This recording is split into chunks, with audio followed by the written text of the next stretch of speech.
विद्यालय में सरकार के द्वारा कई संसाधनों को उपलब्ध कराने का प्रयास किया जा रहा है, क्योंकि सरकार का उद्देश्य है कि सब पढ़ें, सब बढ़ें। ऐसे बहुत सारे अभिभावक होंगे जिनके मन में इस चीज का टीस होगा कि हम आज पढ़ नहीं पाए तो अच्छे जगह पे नहीं बैठ पाए, यानी अच्छे नौकरी में नहीं जा पाए, अच्छे मुकाम को हासिल नहीं कर पाए। तो उनकी ये दिली ख्वाहिश होती है कि हम अपने बच्चों को कम से कम ऐसा तालीम दें कि हमारा बच्चा जो हम नहीं कर पाए, हमारा बच्चा करके दिखाए। तो उसके लिए आपको सजग होना होगा, आपको भी विद्यालय के प्रति अपनी भूमिका का निर्वहन करना होगा। विद्यालय में चल रहे कार्यक्रमों में आपको शरीक होना होगा।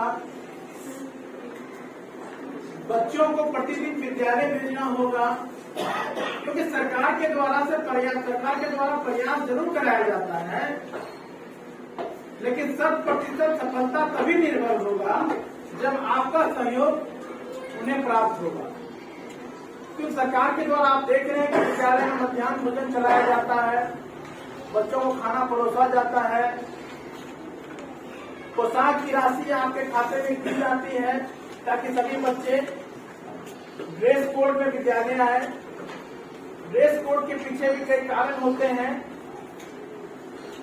उसका सबसे मुख्य कारण ये होता है कि कोई भी बच्चा, चाहे वो अमीर हो चाहे गरीब, क्योंकि विद्यालय में सभी प्रकार तबके के बच्चे पढ़ते हैं, अगर एक ड्रेस में आएंगे तो उन्हें ये कभी दिल में, उसके मन में ये नहीं होगा कि हम किसी बच्चे से कम हैं। सब एक समान एक ड्रेस में रहेगा। ऐसा नहीं कि जो बहुत अमीर के बच्चे हैं, जो आर्थिक रूप से संपन्न हैं, उनके बच्चे अच्छे ड्रेस पहन के आ गए, और जो गरीब बच्चे हैं, जो आर्थिक रूप से कमजोर हैं, तो उनके बच्चे में हीन भावना न हो, इसके लिए बच्चे को ड्रेस दिया जाता है ताकि सभी बच्चा एक समान, एक तरह का दिखे और एक साथ बैठकर पढ़ाई अध्ययन प्राप्त करे। तो इसमें आपको आगे बढ़ना होगा कि बहुत सारे अभिभावकों के खाते में राशि उपलब्ध करा दिया गया, इसके बावजूद ड्रेस उनको बच्चे को नहीं मिलता। अगर मिलता भी है, गार्जियन दे देते हैं, तो उनकी माताएं उनको ड्रेस पहना के स्कूल नहीं भेजती है। हम लोग ज्यादा यहाँ अगर टाइट करते हैं कि नहीं आपको ड्रेस पहन के आना होगा बच्चा, तो बच्चा को उपस्थिति कम हो जाता है। बच्चा आना नहीं चाहता कि नहीं सर वहां डांटेंगे, तुम ड्रेस पहन के क्यों नहीं आए। तो हम चाहेंगे कि आप खाते से राशि न भी निकालें, कम से कम वो राशि आपके खाते में रह गया, अपने पॉकेट से इसको ड्रेस सिला के दे दें। अभी सरकार कई तरह का विद्यालय में किट उपलब्ध कराया गया। देखिए कई तरह, ऐसा बहुत सारा, तो उतना निकाल भी नहीं पाएंगे हम लोग।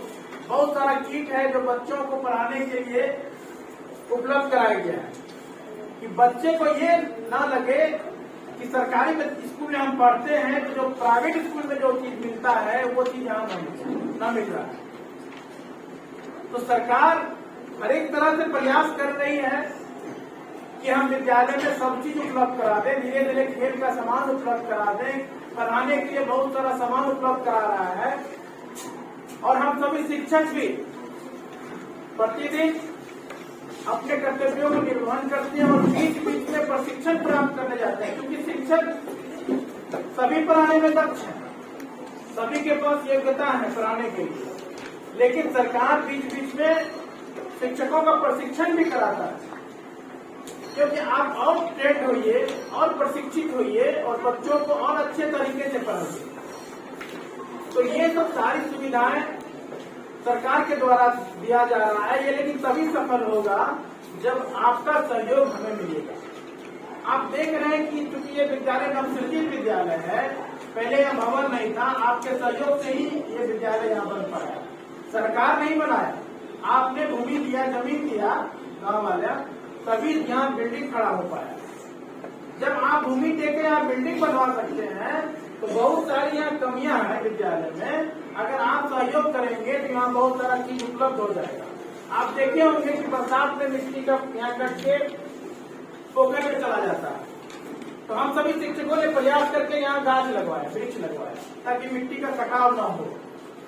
हम लोग प्रयास में हैं कि यहाँ पे 4 दीवारी बाउंड्री वाल भी हो जाए, लगे हुए हैं, लेकिन इसमें आप सबों का सहयोग बहुत ही अपेक्षित है। अब हम कुछ बच्चों को आमंत्रित भी करेंगे इसी बीच कि आपके समक्ष सरकार का उद्देश्य है कि बहुत सारे विद्यालय ऐसे हैं कि जहां पर बच्चे अधिक हैं, बैठने का जगह बताइए, बहुत सारे ऐसे विद्यालय हैं कि जहां पर बच्चे अधिक है, शिक्षक कम है,